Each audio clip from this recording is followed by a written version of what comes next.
সাথে নিকা ভাইয়া জানা রে খাইয়া জানা রে আলু নিয়া জানা রে। উদ্দেশ্য একটাই, 500 বছরের ঐতিহ্যবাহী মেলা গোপীনাথপুর। তো দল বেঁধে সবাই রওনা দিয়েছি ভাই বাস্তা সহ। গ্রামের কাঁচা রাস্তা দিয়ে যাইতে যাইতে হঠাৎ দেখি যে হিয়ারিং এর রাস্তা, যাকে ইটের রাস্তা বলে, সে ভাঙ্গাচুরা এমন অবস্থা।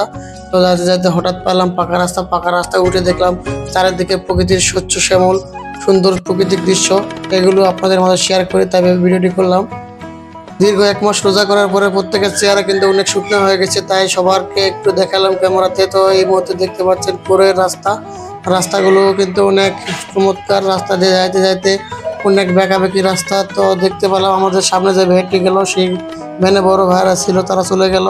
আর এই মুহূর্তে হিসনি বাজার থেকে বাম দিকে রওনা দিলাম। বাম দিকে রওনা দিয়ে দেখলাম কোন জায়গায় যাইতে হবে, কত কিলোমিটার দূরত্ব, সেটা অতিক্রম করলাম। অতিক্রম করে আবার নিজের একটু ক্যামেরার সামনে আসলাম, হাই হ্যালো করলাম। তো এই মুহূর্তে আবার হিসনি বগুড়া রোড। তো ভাস্তা ভ্যান চালাতেছে, ভ্যানের চাকাটা একটু দেখালাম, ধীর গতিতে চলতেছে ভ্যান।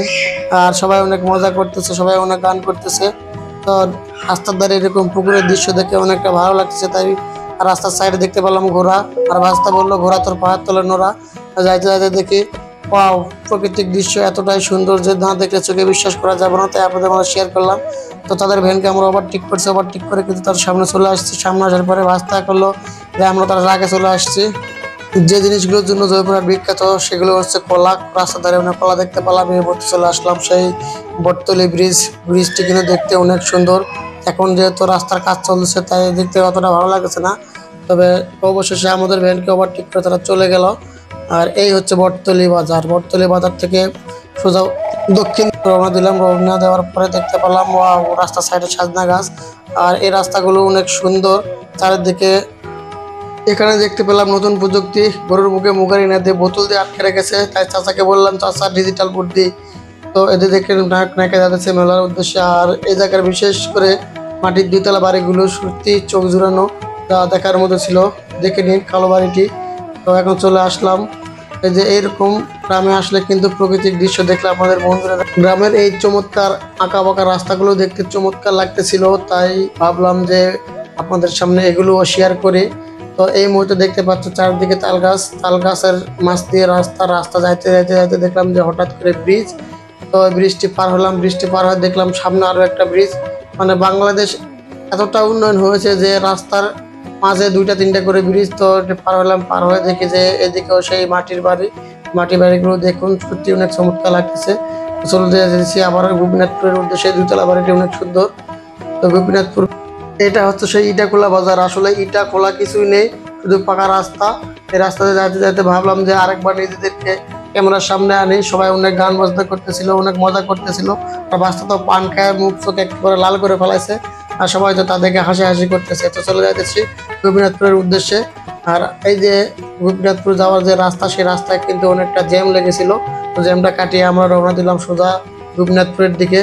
যাইতে সবাইকে দেখতে পাচ্ছেন। আমার সাথে যারা ছিল তারা কিন্তু সামনের ভেটে অনেকটা মজা করতেছিল। আর ভটভটি কিন্তু আমাদের ক্যামেরা থেকে অনেক লাভালাভি। তোর সাথে নিকা ভাইয়া জানা রে খাইয়া জানা রে আলু নিয়া জানা রে। তার মুখে এমন গান শুনে কিন্তু সবাই অনেকটা এনজয় করেছে, অনেকটা মজা পাইছে। তো উদ্দেশ্য কিন্তু গোপীনাথপুর মেলা যাইতেছি। রাস্তার কোনো ওর কেউ নাই, রাস্তা শেষ হতে চাইতেছেন। এখানে দেখলাম একটা ঈদ মোবারকের গেট লাগাইছে। তো গেটটা পার হয়ে দেখলাম যে সামনে আরো একটা গেট। তো তার আগে দেখলাম যে শস্য শ্যামল, চারদিকে সবুজ প্রকৃতি। আবারও নিজেকে ক্যামেরার সামনে নিয়ে আসলাম। সাথে যারা ছিল তারাও চলে আসলো, সবাই হাসাহাসি করতেছে, অনেকটা মজা পাইছি। তো অবশেষে চলে এলাম সেই যে গোপীনাথপুর মেলার গেটে কিন্তু চলে আসলাম। এই যে গেট দেখতে পেলাম, গেট পেরিয়ে কিন্তু দেখলাম যে রাস্তার বাম পাশে গোপীনাথপুর উচ্চ বিদ্যালয় মাঠকে পেরিয়ে কিন্তু রাস্তার বাম পাশে দেখতে পাচ্ছেন যে কেবল মেলার পরিস্থিতি চলতেছিল। তাই আমরা সবাই সেখানে মেলায় ঢোকার চেষ্টা করতেছিলাম। তো নেক্সট পার্ট এরপরের ভিডিওতে আসতেছে। সেই বন্ধু সবাই ভিডিওটা লাইক করে শেয়ার করে পাশে থাকুন এবং অন্য বন্ধুদেরকে দেখার সুযোগ করে দিন। আসসালামু আলাইকুম।